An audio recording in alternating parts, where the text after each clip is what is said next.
welcome back to Unicorn Dust Designs. If you're new to this channel, hello, my name is Sammy. This is Unicorn Dust Designs. We DIY, we thrift flip, we do unboxings, we do a little bit of everything on here. So if you're into that, then hopefully you're sticking around. And y'all do me a favor, if you're digging me, if you're digging the channels, if you are digging the DIYs, then make sure to like, subscribe, and let me know down in the comments what you maybe learned in this video, what you want to see more of. I would love to know that. Today, you guys, I am grabbing randoms from around the basement. Some of it is like rusty, crusty stuff. Some of it's DIYs that I started and never finished, but I'm going to take you through that. Hopefully you get inspired. Hopefully it makes you want to pick up something and start crafting or upcycling away. All of my products are sold on my website, unicorndustdesigns.com. And you guys, let's get started. So our first one is going to be a rusty crusty. I am taking this old scraper tool just as it is, you guys, and I'm going to try a bunch of different images. Right here is an image that I printed from Graphic Fairies onto rice paper, and I'm just using a wet paintbrush to go around the image so I could easily tear it out. Obviously, this is rusty crusty. I don't want it to look nice and neat, so I don't want clean lines cut with a scissor. So I tried this one first, and then I end up going into my Royce cycled catalog, a sheet of paper. Jeez, you guys. Sorry, I'm still sick. So I used a couple images from this one because they fit a lot better on the scraper tool. I do have all of this in stock on my website, linked in the description box, you guys. So I go first with this railroad image, and then I also cut that little cow image that is over to my left. Now we need our images to pop. So what we're going to do is we're going to turn that decoupage paper over, and we are going to paint the back of them white. And if y'all are like, girl, why are we doing this? It is because if we were to directly put that decoupage paper onto that rusty crusty surface, it would no longer pop. It's going to kind of, I want to say that like crusty color is going to bleed through our paper, and then you wouldn't see that image clearly, especially the lighter the paper. So we paint the back so we can let it pop again. So now I'm going to take the railroad image. I'm going to take liquid patina, and I'm going to put a very healthy coat of this on here. And this is DIY's liquid patina, and it's a decoupage medium. I'm then going to take my plastic wrap, and I'm going to push that down. There is so much grit on here and so many layers that I wanted to make sure that I was able to push it down without ripping my paper. So that's where the plastic wrap comes in, or saran wrap. Sorry, you guys, you're going to hear me sniffling and all that stuff. So my apologies. Now I wanted this to be reversible. Oh, and then you guys, you can clear it with the liquid patina, just put it over the paper. And now, here we go. I wanted this to be reversible, so I turned it over, and I also put the cow image on here. Now, you can see if I wouldn't have painted that back of the decoupage paper white, that would not have stood out like it did. And this is a fun way, you guys, of taking something that someone would have probably thrown away and turning it into new home decor. Is it everybody's style? Absolutely not. But it is totally my vibe, and I was able to repurpose this, and now we can use it in our decor instead of throwing it in the trash. Now the next one is super simple. I had a bunch of these white teapots that I got from Facebook Marketplace, and I'm like, what can we do differently with it than, you know, just selling it as a white teapot? So I went into the Fairy Tales transfer book, and whenever you're working with transfers, you guys, on a round surface, you want to make sure that you pick the appropriate one. You want to make sure that it kind of has like a flow, you know, like so that it goes on the curve nicely. So I picked these two purple ones out. They're very whimsical, and I knew that they would kind of wrap nicely around the curve. It is not impossible to put transfers on a curved surface, you guys. You just have to be extremely patient. So I'm going to put this onto the teapot.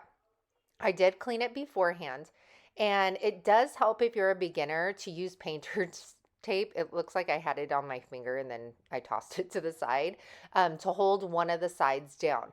But the transfer paper does have some tack to it. So you can see how like I had put it on there and it like stuck. It will stick, but it will kind of pop up on you. So that's why painter's tape would be helpful if you're doing it for the first time on a curved surface. So I'm just taking this skinny popsicle stick and I'm pushing down as my carrier sheet is coming up. And I'm just going to do this in little sections as I move across the curved surface. Patience is the key here, my friends. Now that it is off, I'm going to use my fingers on this one and kind of push it down, and then I take the carrier sheet and I burnish it, making sure that it's very adhered to that glass.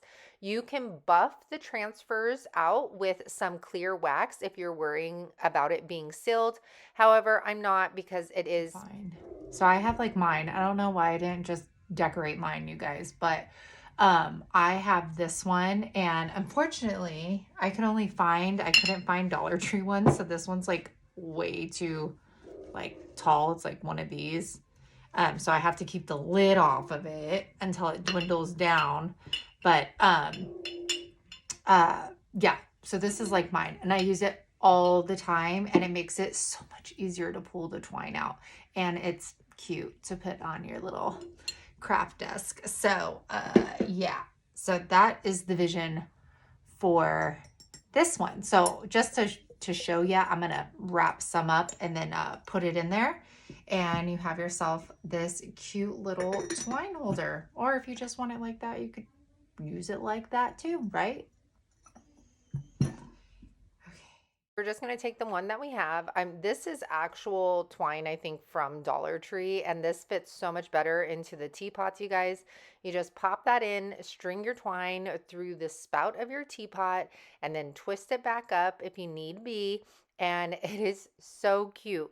This would be a great way if you guys have maybe like a teapot that, you know, was your mom's or something, and you just haven't known how to display it and use it in your everyday. Here you go, right here. And that transfer just works so perfectly with this, because this is like a tiny teapot. It's so cute. And now I get to use it and love it again. All right, you guys, this next one, I'm just showing you this. This is just like I got this from Goodwill, you guys, and it was $2.99, but I did not like that plant in there. Totally not my vibe. And it was glued in, and I was determined. So I used like glue remover on this sucker. I tried a heat gun, and you know what worked, you guys? Spritz in the darn bottom of it with water.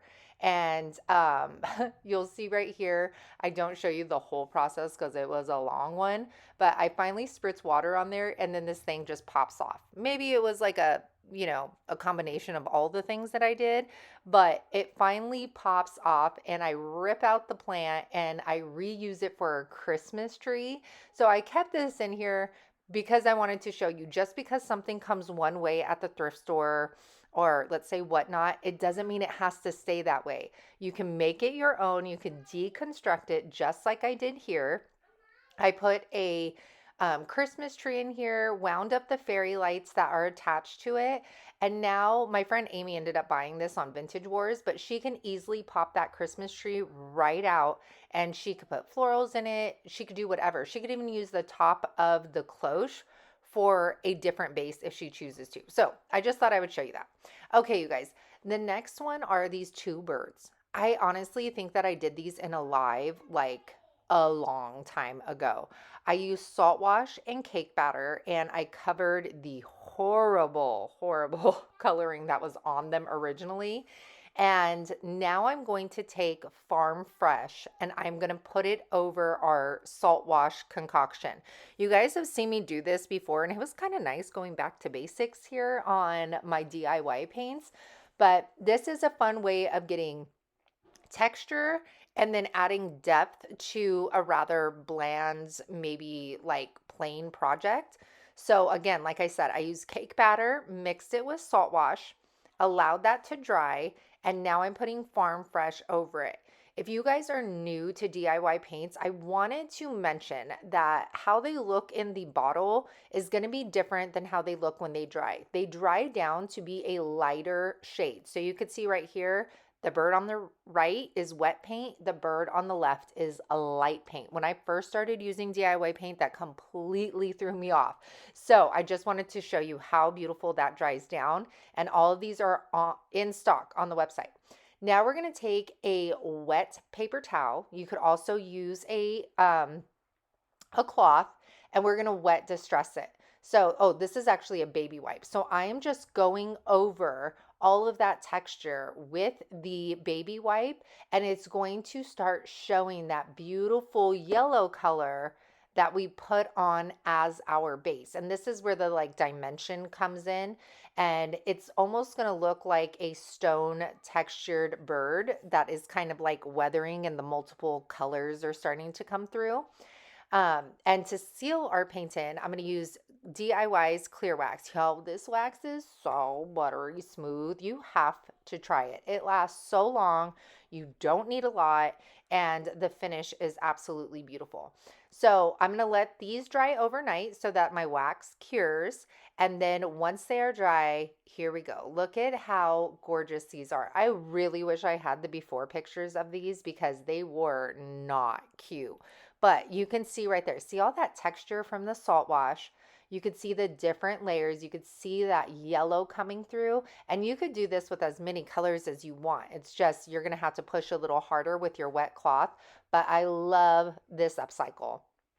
Now, this box. Is it my favorite? No, the last one's my favorite. So I got this box from Whatnot. Somebody wrote on it like soap something with permanent marker. I finally grabbed, you guys. I've had this forever and have not tried it yet. It is the Crates Collage. I do have, I think, like 4 more in stock, you guys. And it was perfection for this upcycle. It has so many different sizes on here that it was just perfect. So I'm going around and I'm just kind of like testing out what's going to fit on the sides of this box. I'm going to cut those images out, and then I am going to grab again my liquid patina. It is a decoupage medium, and if you guys are new to DIY paints, it has like a thinner consistency than Mod Podge, and I've never gotten a bubble on it, and I very rarely get wrinkles on it. So definitely try it if you're into decoupage. So I put a big healthy coat of liquid patina on here because this wood was old and I knew it was just going to drink it up. So once I put that liquid patina on, I laid my decoupage paper down, used my saran wrap once again to push it down into that wood so that I did not rip it. And then I'm going to let that completely dry. Once your paper is dry, you're going to take a sanding block and you're going to go in downward motions. Don't go upwards or you're going to rip your paper. You guys want to make sure your paper is completely dry. If it is wet, you're going to run the chance of ripping that paper, which we don't want to do after all of that hard work. So I am going to go around, you guys, and I am putting different images on every single side. Again, that's what's so nice about this decoupage paper. When I initially looked at it, I thought, you need a bigger project for it, but you don't. This is a smaller box, and I was able to use 4 images from it that fit perfectly on there. After I'm done getting all of that paper on, I am going to take that liquid patina and I'm going to seal everything in so we don't have anything peeling off. And look at how gorgeous this is. Okay, that looks like it's on the box. Like, it's so pretty. And then I made a vignette with some of my rusty crusty items, some old threaded spools, a glass knob. Isn't that so pretty? And then we'll peek on this side. Look at how perfect that fits, you guys. We got that side, and then somebody could display this on whatever side they want. That's what's fun. This was such a fun one to upcycle, and it made such a big difference. Let me know what you guys think about these. Okay, so for this baby, you guys, I love it. It's an aluminum pitcher. It's really old. Now, I've tried everything to get the paint off. I've soaked it in the dishwasher to get this off, and it will not budge. It will not budge at all. So I think what I'm going to do is I'm going to try and like smooth the edges down with a sanding block, and then we are gonna cover it with some transfers. I thought about painting it, but I like the aluminum. I wanna keep that around. So I'm gonna try this, and then we'll see what transfers are big enough to cover all of that. Oh.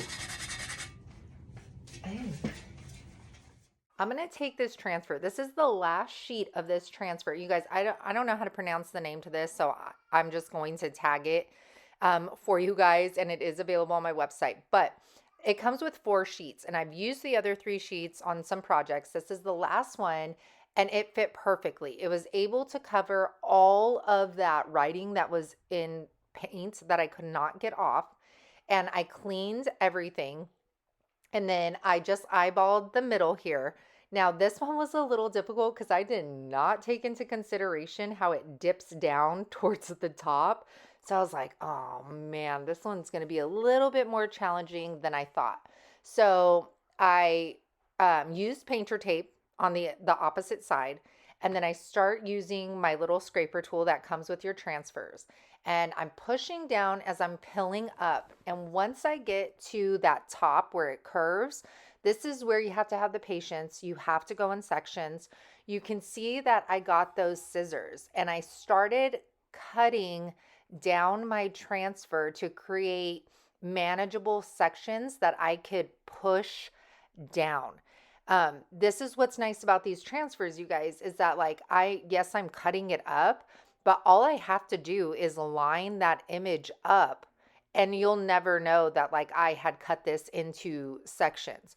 It's all about, like I said, with the teapot, when you're doing curved surfaces, it is about patience and just taking your time. Is this one going to be perfect? Absolutely not. It had some wrinkles on it, and that's okay. It's an aluminum pitcher. It's old. I do not expect this to look crisp and brand new because that would look weird. So as I'm coming to this other side, you guys, you'll see that there's still a piece of floral and greenery still attached to that transfer sheet. All I did was cut it off. I lined up as best as I could where it belonged. And then I used my scraper tool and I adhered it to the pitcher. Now I'm taking my finger and I'm smoothing everything down. And like I said, there's wrinkles. That's fine. I knew it was going to happen. And then there was one more piece of paint that was still showing. So I just cut a piece of the floral that I cut off the top and I moved it over to the side. So now everything was basically covered. There's some spots, and then I did buff the entire thing with clear wax to seal in the transfer. And look at how gorgeous. Can you guys tell, like, spring is already on my mind? Okay, spring is already here for me. It is too cold in Kansas, and this looks so good.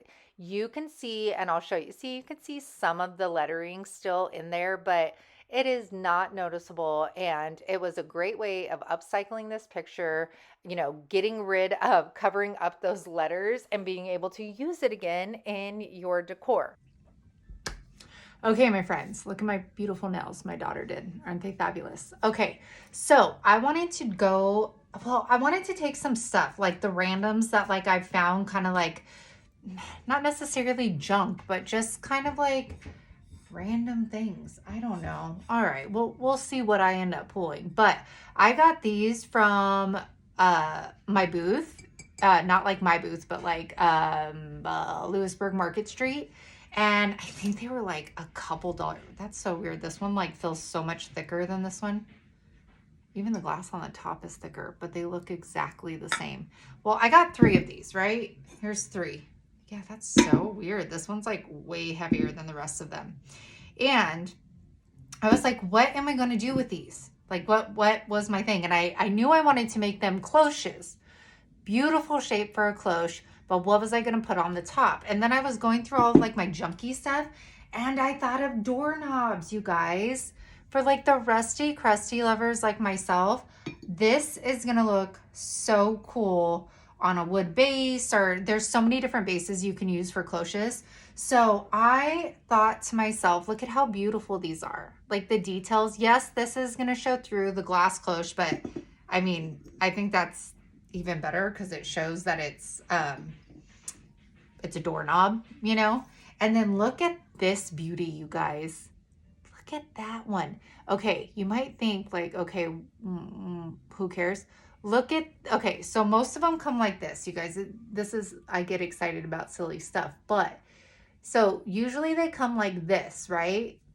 This is like the standard, but do you see how this one has like the detail right there and it has like the crackle? It almost like reminds me of marble or something, and it's substantially heavier. So I think I'm going to use this one just because it just looks like so much more different. I don't know, but then I'm like, am I using like a super good doorknob? No, I'm not. No, I'm not. You're fine, Sammy. Just use that one. I think it looks so cool. Okay, so we're going to attach these. Let me show you how I do that.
You guys, I'm so excited that I get to be doing a DIY video. It's not, I want you guys to know that, like, seriously, if I could DIY every single day, I absolutely would. 110%. I love it. It is like soothing for my soul. But I kid you not, like even this video, I sat down for the first time to start working on it. This looks like super crooked. It's probably my wall's crooked. And within 30 minutes, the baby woke up. And you guys, I'm sure know as creatives, it is so hard to stop and start, stop and start, stop and start, because it's kind of like you just lose that flow. And the baby's staying up longer already. And so it's hard. And I'm also trying to do Whatnot because that's where I'm making money right now. Unfortunately, it's not YouTube like it used to be. So I have to, you know, put my energy into what's obviously, you know, paying the bills. But if I was able to, I'd be on here all the time with you guys. So I appreciate you guys hanging in there with me, sticking around, listening to those notifications. I am really, really trying my best to put out at least one DIY video a week. And hopefully, you know, like as we get a flow, and I'm going to try and get like another bouncer to put down in the basement so that, cause she's starting to love the bouncer, Mickey is. So hopefully, she could be bouncing away, maybe putting some sensory videos on or something like that. And I can start crafting more. So thank you guys for hanging in there with me. I can't wait to read your guys' comments. I'll see you here next week for another unboxing and then hopefully a DIY video. So have a good one, you guys. Hopefully I should be on here talking to you guys while this is going on. So I appreciate you all. I appreciate the support, and thank you guys for sticking around with me during my ups, my downs, and my coming on, coming off. I appreciate you guys so much. Bye.